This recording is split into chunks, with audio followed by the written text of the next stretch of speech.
Welcome to the CodeCast Podcast.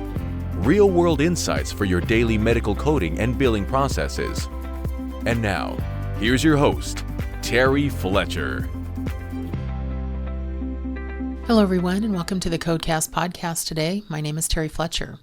So I'm actually going to revisit a topic that I didn't realize I haven't done since early 2024, and my last article on the topic that I found on my website is from May of 2023. I can't believe it's been that long. And it's really talking about prescription drug management and how everyone wants to report to level 4 by just listing prescriptions or saying continue meds, which you cannot do. And so let's have a conversation about that because it's been a while, but it keeps coming up in audits. And this is going to be a problem for payers as they are looking to make sure you're not overcoding that level 4 when really it might be just a level 3. So let's take a look at that. But first, our sponsor today is the Pain Management Virtual Summit by Decision Health 2025, happening November 17th through 19th. It's the must-have training of the year for pain management coders. Prepare your practices for 2026 with the billing, coding, and compliance guidance you receive in the coming year. CodeCast listeners save 10% with code VIRTUALS2025 at checkout. Register now at decisionhealth.com/virtuals. Okay, so what we want to talk about today when we look at prescription drug management is how does your physician show that third element of the E&M code? Remember, we've got 3 elements. We've got number and complexity of problems addressed, element 1. We've got amount and or complexity of data to be reviewed and analyzed, element 2. But that third element, I know that a lot of providers, medical doctors, MDs, DOs, also mid-level providers, seem to believe that all you have to do is say, we did this and this is automatically a level 4 or 5, and that's not the case. Make sure your providers, if prescription drug management is really going to be the driving force for that third element risk, that they're showing the mental work that goes into evaluating the risk associated with the medication before you count it toward the risk element of an E&M visit. Okay, because prescription drug management is an example of moderate risk or of morbidity from additional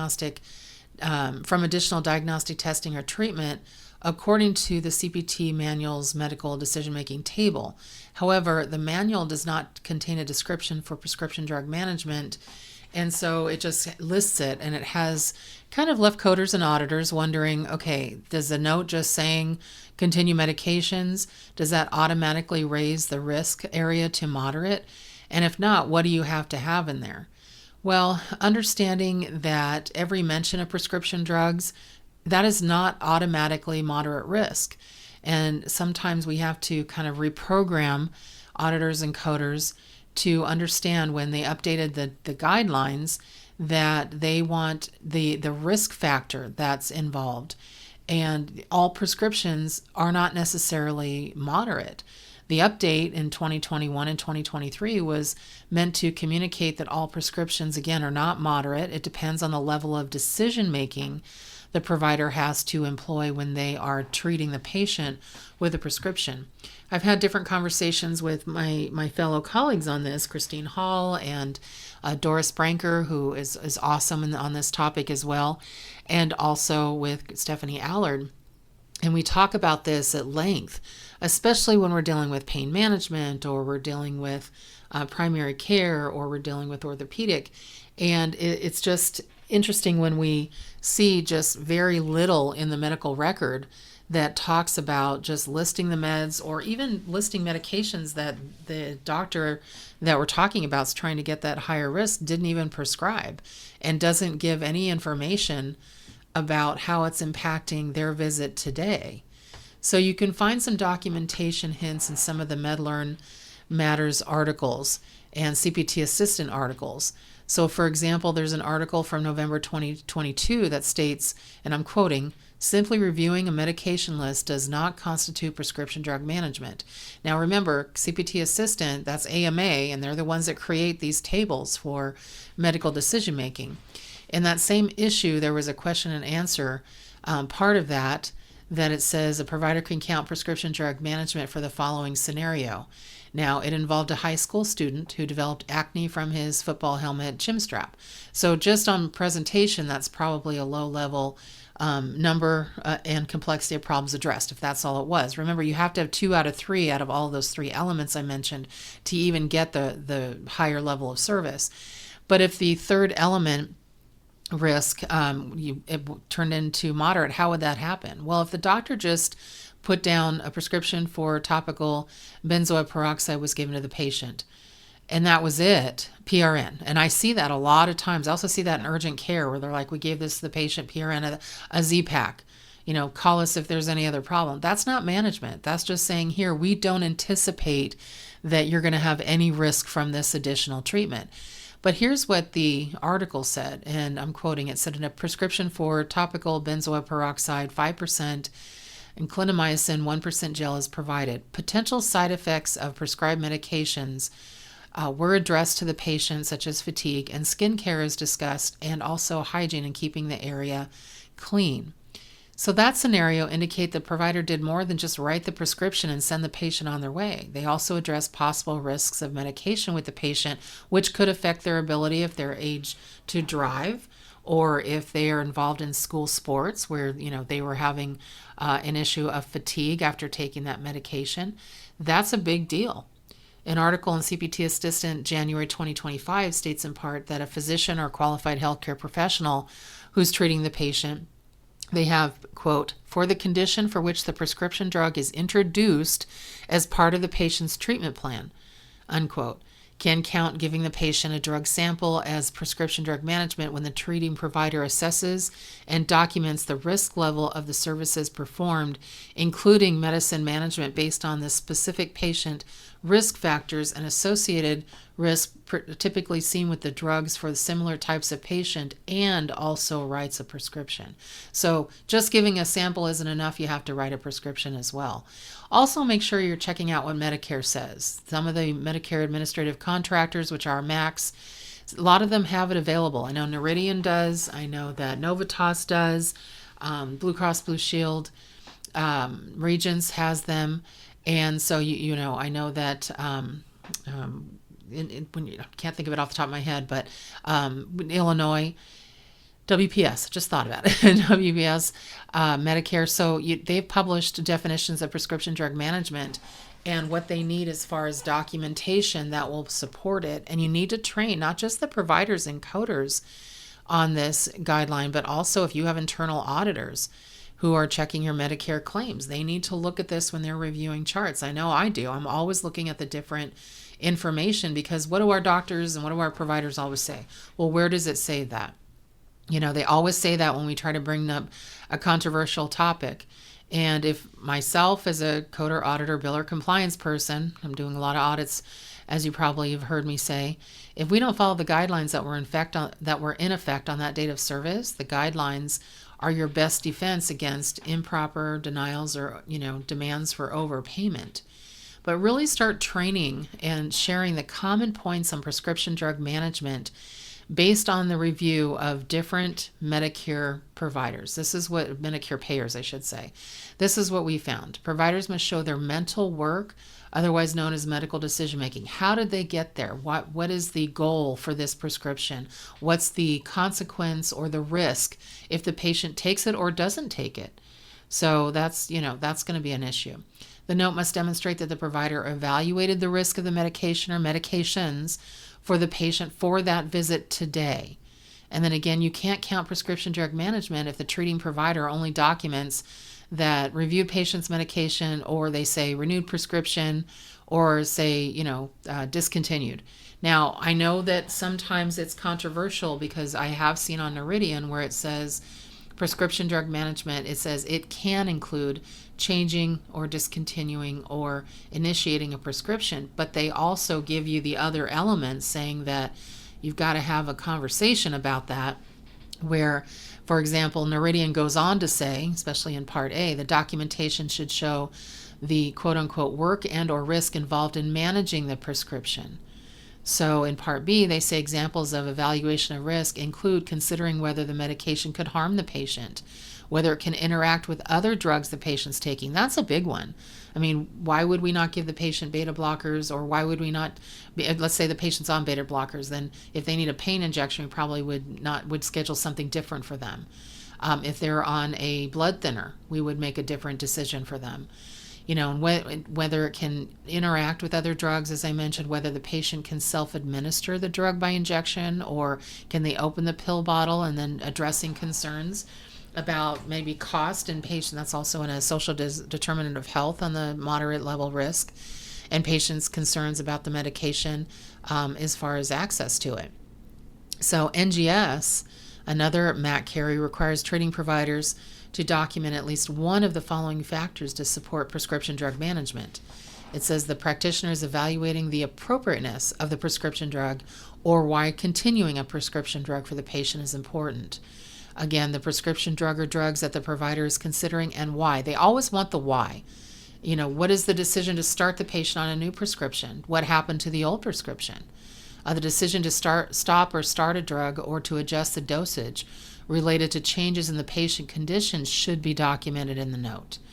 Possible adverse effects, potential benefits, and other clinical relevant factors of this patient using this drug on this patient's condition should be also noted. And smart phrases are not going to help you here. I see doctors then say, oh, well, let's use this macro for every patient that comes in.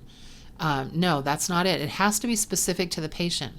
Remember, when we got relaxed guidelines with the new 2021 and 2023 rules, they called it patient over paperwork, so that the doctors could spend time documenting this management, documenting this risk. I mean, CGS repeatedly states the prescription drug management requires greater complexity than reviewing or fulfilling a prescription in its collection of E&M FAQs. They quote and say, prescription drug management includes a dosage increase or decrease, or the addition of a new medication based upon clear documentation of a problem addressed and data reviewed for patient management. They are so clear in their advice on that. So they do say, keep the documentation short and simple, but the documentation must be clear and concise when describing why a prescription drug management was changed or continued. Novitas and First Coast service options remind providers that they don't need to change the patient's medication, but they must show that the risk of medications was part of their mental calculations for a visit. So they say prescription drug management does not require a new drug or new dosage, or necessarily a discontinuation of a current prescription, but the medical record needs to show the physical work to determine the medical necessity of prescription drugs for that date of service. So try not to just automatically say this is a level 4, especially doctors that like to copy and paste prescription drug management and pull it out from the last visit, when today they're not doing that. So coders can count, prescription drug management, even if you don't prescribe it, but if you're giving credit because it's impacting that patient's today interactions with what you're doing. I mentioned injections, things like that. So, the guidance really reviewed that we looked at several different MAC carriers, Medicare, even some commercial plans. They are definitely unique to the patient and the encounter to support the claim today. Watch for that copy pasting of prescription drug management documentation, and alert staff responsible for education and compliance if they see that as well. Audits are becoming more and more frequent. I know I'm doing them all the time. I'm already booking into late 2026. It's crazy. And so, people are really saying, what? This current administration is going to be looking at everything.